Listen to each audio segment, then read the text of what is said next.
Hi, welcome back to Grammary Caps. आज हम बात करेंगे पॉपुलेशन 436 की। ये एक पुरस्कार कस्बे की कहानी है जहां आबादी हमेशा 436 ही रहती थी।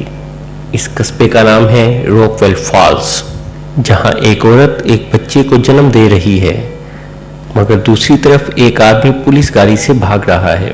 पुलिस की गाड़ी उसे बार बार रोकने की कोशिश करती है, मगर वो अपनी गाड़ी चलाए जा रहा है। जो ही आदमी की गाड़ी कस्बे की सरहद पे पहुंचती है, वहां मौजूद एक पत्थर से टकरा के उलट जाती है और गाड़ी में फौरन आग लग जाती है, जिससे आदमी मौके पर ही जान बहक हो जाता है। दूसरी तरफ उसी वक्त बच्चे का जन्म होता है और डॉक्टर घड़ी को दोबारा 436 पर सेट कर देती है। अगले सीन में तमाम कस्बा मरने वाले की आखिरी रसूमात में शरीक होता है। उसी वक्त मरने वाले की बेटी, जिसका नाम अमेंडा है, वो आकर वहां पर चीखना चलाना शुरू कर देती है और कस्बे वालों को अपने बाप की मौत का जिम्मेदार कहती है। कस्बे का मेयर गस भी ये सब कुछ देख रहा होता है और वो एक आदमी को इशारा करता है जो अमेंडा को वहां से ले जाए। दूसरी तरफ स्टीव कैडी, एक गवर्नमेंट ऑफिसर, उस कस्बे की तरफ आ रहा होता है। गवर्नमेंट इस मामले की तहकीक करना चाहती है कि क्यों इस कस्बे में हमेशा आबादी 436 ही रहती है। वो रास्ते में बहुत सारे बंदों से इस कस्बे के बारे में पूछता है, मगर कोई भी उसे खुशदिली से इस बारे में कुछ नहीं बताता। आखिरकार स्टीव कस्बे में पहुंच जाता है। जो ही वो कस्बे में दाखिल होता है तो वो देखता है कि एक खूबसूरत औरत घोड़े पर सवारी कर रही है। औरत को देखने से उसका ध्यान सड़क से हट जाता है और उसकी गाड़ी के टायर पंक्चर हो जाते हैं। स्टीव अपनी गाड़ी से उतरकर उस लड़की की तरफ जाता है तो वह लड़की उसे मिलकर मशवरा देती है कि बेहतर है कि वो वापस चला जाए, क्योंकि ये कस्बा उसके लिए बेहतर नहीं है। थोड़ी देर में वहां एक पुलिस की गाड़ी आ जाती है। स्टीव उसे हेल्प के लिए पुकारता है। पुलिस कार में से डिप्टी शेरिफ बॉबी केन बाहर आता है और स्टीव उसे अपनी हेल्प के लिए कहता है। शुरू में बॉबी का रवैया गैर दोस्ताना होता है, मगर जब स्टीव उसे बताता है कि वो गवर्नमेंट की तरफ से यहाँ पे तहकीक करने आया है, तो वो अपने ऑफिसर जिम कैलकट को कॉल करता है। कैलकट के बाद फौरन ही मेयर के नॉलेज में लाता है और स्टीव की मेयर से मुलाकात का अरेंज करता है। फिर स्टीव बॉबी की गाड़ी में ही कस्बे तक आता है और बॉबी उसे कहता है कि उसकी गाड़ी ठीक करके उस तक पहुंचा दी जाएगी। कस्बे में दाखिले के दौरान स्टीव को जितने भी आदमी नजर आते हैं वो सब उसे घूर रहे होते हैं, जैसे वो उसकी वहां आमद को पसंद नहीं करते। स्टीव मेयर गस से उसकी रिहाइशगाह पे मिलता है, जहां पर पुलिस डिपार्टमेंट के बाकी तमाम अरकान भी मौजूद होते हैं। स्टीव गस को अपने आने का मकसद बताता है और गस उसे वेलकम करने के साथ उसकी रिहाइशगाह का भी बंदोबस्त करता है। स्टीव गस से महकमा मर्दमशुमारी के दफ्तर के बारे में पूछता है। गस इस बात पर एक पुलिसमैन की ड्यूटी उसके साथ लगा देता है कि वो उसे दफ्तर लेके जाए ताकि वो अपनी तहकीक मुकम्मल कर सके। बिल्कुल उसी वक्त एक छोटा बच्चा गस के पास आता है और उसे बताता है कि कस्बे में एक बूढ़ी औरत सख्त बीमार पड़ गई है। गस ये सुन के परेशान हो जाता है और फौरन बूढ़ी औरत की तरफ जाने का प्लान करता है। वो स्टीव को भी कहता है कि वो उसके साथ चले। जब वो सब बूढ़ी औरत के घर पहुंचते हैं तो उसका खावंद स्टीव को बुरी तरह घूरता है, जैसे स्टीव ही उसकी बीवी की बीमारी का जिम्मेदार है। स्टीव की रिहाइश का बंदोबस्त बेल्मा लेविट के घर किया जाता है। यहाँ वो कोर्टनी से मिलता है, जो कि बेल्मा की बेटी है। दूसरी तरफ कस्बे के हाल में किसी बात पर वोटिंग हो रही है। वोटिंग का मकसद वाजे नहीं होता। वोटिंग के बाद मेयर गस सबसे खिताब करता है और उन्हें कहता है कि वो स्टीव के साथ अच्छे तरीके से पेश आएं। जब डब्बा खोला जाता है तो पता चलता है कि ये कस्बे के मेले के लिए मेजबान चुनने की वोटिंग की जा रही थी और रूबी नाम की औरत इस मेले की मेजबानी के लिए मुंतखब की गई है। कस्बे में अपनी पहली रात स्टीव को अजीबोगरीब ख्वाब नजर आते हैं, जिनमें वो एक गाड़ी में सफर कर रहा है और उसका एक्सीडेंट हो जाता है। ख्वाब से डरकर स्टीव उठता है और किचन में कुछ खाने के लिए जाता है। वहीं उसे कोर्टनी भी मिलती है और वो एक दूसरे से थोड़ी देर बातचीत करते हैं। सुबह स्टीव कोर्टनी के रेस्टोरेंट में ही नाश्ते के लिए जाता है। वहाँ उसे कोर्टनी ही मिलती है जो उसे अच्छे तरीके से वेलकम कहती है, लेकिन बेल्मा ये सब देखकर खुश नहीं होती और कोर्टनी को वापस बुला लेती है। कोर्टनी स्टीव को कुछ दिन बाद होने वाले मेले के बारे में बताती है, जबकि स्टीव उसे बाहर की दुनिया के बारे में बातें बताता है। इसके बाद स्टीव महकमा मरदमशुमारी के दफ्तर जाता है। वहाँ उसे हार्मनी मिलती है। हार्मनी स्टीव को बताती है कि ये एक नॉर्मल बात है कि इस कस्बे की आबादी 436 रहे और इसमें कोई अनहोनी नहीं है, लेकिन स्टीव अपनी तहकीक करना चाहता है, इसलिए वो तमाम रिकॉर्ड देखता है और ये देख के हैरान रह जाता है कि तकरीबन 100 साल से इस कस्बे की आबादी एक जैसी ही रही है, यानी 436। वो इस बारे में हार्मनी से दोबारा बात करना चाहता है, मगर हार्मनी उसे इग्नोर करती है और वहाँ से चली जाती है। फिर वो कस्बे में इधर उधर घूमता है और लोगों से इस बारे में मालूम करने की कोशिश करता है, लेकिन कोई भी उसके साथ ताउन नहीं करता। शाम को स्टीव बॉबी के साथ बार में टाइम स्पेंड कर रहा है। उसी वक्त बीमार औरत का शौहर हाथ में गन लिए वहां आ जाता है। वो स्टीव को शूट करना चाहता है क्योंकि वो समझता है कि स्टीव ही उसकी बीवी की बीमारी का जिम्मेदार है, लेकिन इस मौके पर बॉबी सामने आता है और उसे उसके इरादे से मना करता है।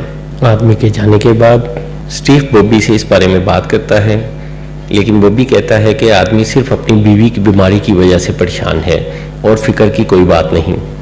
बॉबी स्टीव को ये भी कहता है कि मेले के बाद, जो कि अब जल्द ही होने वाला है, उस बूढ़ी औरत मुकम्मल ठीक हो जाएगी। अगले मंजर में अमेंडा दिखाई जाती है। अमेंडा को भी वही ख्वाब नजर आया जो कि स्टीव को नजर आया था। यहाँ ये भी पता चलता है कि अमेंडा बीमार है और इस किस्म की बीमारी को इस कस्बे में अच्छा नहीं समझा जाता। अगले दिन स्टीव अपनी तहकीकात के सिलसिले में डॉक्टर ग्रीवर से मिलने जाता है। डॉक्टर ग्रीवर कस्बे का अकलौता डॉक्टर है और वो तमाम लोगों का इलाज करता है। डॉक्टर ग्रीवर के क्लिनिक में स्टीव अजीबोगरीब किस्म के मरीज देखता है, लेकिन मरीज के जाने के बाद वो डॉक्टर से कस्बे की आबादी के बारे में बात करता है और डॉक्टर कहता है कि ये एक इत्तेफाक है कि कस्बे की आबादी हमेशा 436 ही रहती है। डॉक्टर को कहीं जाने की जल्दी होती है, इसलिए स्टीव अकेला ही क्लिनिक में रह जाता है। स्टीव डॉक्टर के बारे में मशकूक होता है और वो उसकी डिग्रियों का मुतालिया करता है।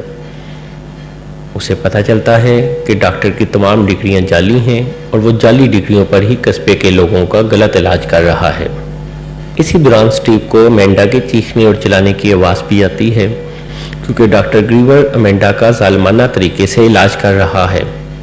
स्टीव अमेंडा के लिए दुखी महसूस करता है। स्टीव अपनी तहकीकात के सिलसिले में बहुत सारी मालूमात इकट्ठी करता है और ये जानता है कि 436 इस कस्बे के लिए बहुत अहमियत का हामिल है और इसके लिए बाज़ औक़ात वो गैर कानूनी काम भी करते हैं कि कस्बे की आबादी 436 ही रहे। इस मौके पर स्टीव को ये पता भी चलता है कि डॉक्टर ग्रीवर का तरीका इलाज इंतहाई जालिमाना है, जिसमें वो लोगों को करंट भी लगाता है और उनके अज़ा की चीर फाड़ भी कर देता है। स्टीव को अचानक ये एहसास भी होता है कि उसके आने से कस्बे की आबादी का तनासुब बिगड़ गया है, इसलिए वो थोड़ा फिक्रमंद भी होता है। अगले सीन में कस्बे का मेला दिखाया जाता है। मेले के दौरान मेले की मेज़बान रूबी एक स्टेज पर फांसी का फंदा गर्दन में डाले नमूदार होती है। वो इस बात पे खुशी का इजहार करती है कि उसे इस मेले की मेज़बानी का मौका मिला है। इसके साथ ही स्टेज का लीवर खींचकर उसे फांसी दे दी जाती है। सारा कस्बा उसकी इस कुर्बानी के लिए बहुत खुश होता है और उसको खराज तहसीन पेश करते हैं, लेकिन स्टीव ये देख के बहुत खौफज़दा है, क्योंकि वो समझ जाता है कि असल में ये मेला कस्बे की आबादी 436 रखने के लिए कुर्बानी का बहाना था। ये देख के वो फ़ौरन कस्बे से बाहर जाने की कोशिश करता है, लेकिन लोग उसे पकड़ लेते हैं और उसे डॉक्टर ग्रेवर के क्लिनिक में पहुंचा दिया जाता है। वहाँ वो स्टीव को बताता है कि जो भी इस कस्बे में एक दफ़ा दाखिल हो जाए वो वहाँ से वापस नहीं जा सकता। डॉक्टर इसके बाद स्टीव को इलेक्ट्रिक शॉक देता है ताकि वो दोबारा भागने की कोशिश ना करे। दूसरी तरफ स्टीव के महकमे को स्टीव की तरफ से एक जाली खत लिख दिया जाता है कि उसने अपनी मोहब्बत को इस कस्बे में पा लिया है और शादी करके वो अब इस कस्बे में ही रहना चाहता है। स्टीव होश में आने के बाद एक दफ़ा फिर वहाँ से भागने की कोशिश करता है और इस कोशिश के दौरान उसे एक आदमी जॉन ग्रीन नाम का मिलता है। जो उसे बताता है कि वो 3 साल से इस कस्बे में कैद है और यहाँ से बाहर नहीं जा सकता। स्टीव लेकिन इसके बावजूद कस्बे से बाहर निकलना चाहता है। ये देख के जॉन उसकी मदद करने की हामी भरता है। जॉन के मुताबिक वो इस तरह कस्बे से बाहर नहीं जा सकता, इसके लिए उसे कस्बे वालों को किसी किस्म का धोखा देना पड़ेगा। उसके मशवरे पे अमल करते हुए स्टीव एक गिराज को आग लगा देता है और जिस वक्त तमाम कस्बे वाले गिराज की आग बुझाने में मसरूफ होते हैं तो स्टीव अमेंडा को रेस्क्यू करने के लिए जाता है और अमेंडा को लेकर वो वहां से बाहर आ जाता है। इसके बाद वो कोर्टनी को लेने जाता है, लेकिन ये देख के हैरान रह जाता है कि कोर्टनी उसके साथ जाने के लिए तैयार नहीं थी, क्योंकि कोर्टनी का इलाज भी डॉक्टर ग्रेवर ही कर रहा था और उसने उसके अंदर से ये ख्वाहिश मिटा दी थी कि वो कस्बे को छोड़ के बाहर जाए। ये देखकर स्टीव कोर्टनी को वहीं छोड़ने पर मजबूर हो जाता है। स्टीव इसके बाद एक खुफिया रास्ते से अमेंडा के साथ गांव से बाहर जाने की कोशिश करता है। जब वो रास्ते में मौजूद एक पुल पे पहुंचते हैं तो वहां बॉबी और क्रिश्चियन उन्हें मिलते हैं। क्रिश्चियन बॉबी से कहता है कि वो स्टीव को शूट कर दे, क्योंकि हार्मनी के बच्चा होने वाला है और इस तरह कस्बे की आबादी दोबारा 436 ही हो जाएगी। लेकिन बॉबी स्टीव की दोस्ती की वजह से ऐसा नहीं करता, बल्कि इसकी जगह वो क्रिश्चियन को ही शूट कर देता है। इसके बाद स्टीव और अमेंडा कस्बे से बाहर चले जाते हैं। आखिरकार वो एक दोराहे पे पहुंचते हैं और जो ही वो दोराहा क्रॉस करते हैं तो मौसम खतरनाक होना शुरू हो जाता है और सब कुछ वैसा ही हो जाता है जैसा स्टीव और अमेंडा ने ख्वाब में देखा था। स्टीव ये सब कुछ देखकर अपने होश खो देता है और सामने से आने वाले ट्रक के साथ टकरा जाता है, जिससे अमेंडा और स्टीव की मौके पर ही मौत हो जाती है। आखिरी सीन में स्टीव का दोस्त फ्रैंक उसका पता करने के लिए कस्बे में आता है, लेकिन उसे बताया जाता है कि स्टीव कुछ दिन पहले ही कस्बा छोड़ के चला गया है, लेकिन उसे इस कस्बे में खुशामदीद कहा जाता है। शेरिफ आके फ्रैंक से मिलता है और उसे कहता है कि कस्बे में हार्मनी के यहाँ जुड़वा बच्चों की पैदाइश हुई है और इस मौके पर एक जश्न मनाया जा रहा है जिसमें उसे शिरकत की दावत है। फ्रैंक उसकी दावत कबूल कर लेता है और कस्बे में दाखिल हो जाता है। इस तरह स्टीव, अमेंडा और क्रिश्चियन की मौत के बावजूद कस्बे की आबादी फ्रैंक और जुड़वा बच्चों के होने से 436 के ऊपर ही मेंटेन रहती है।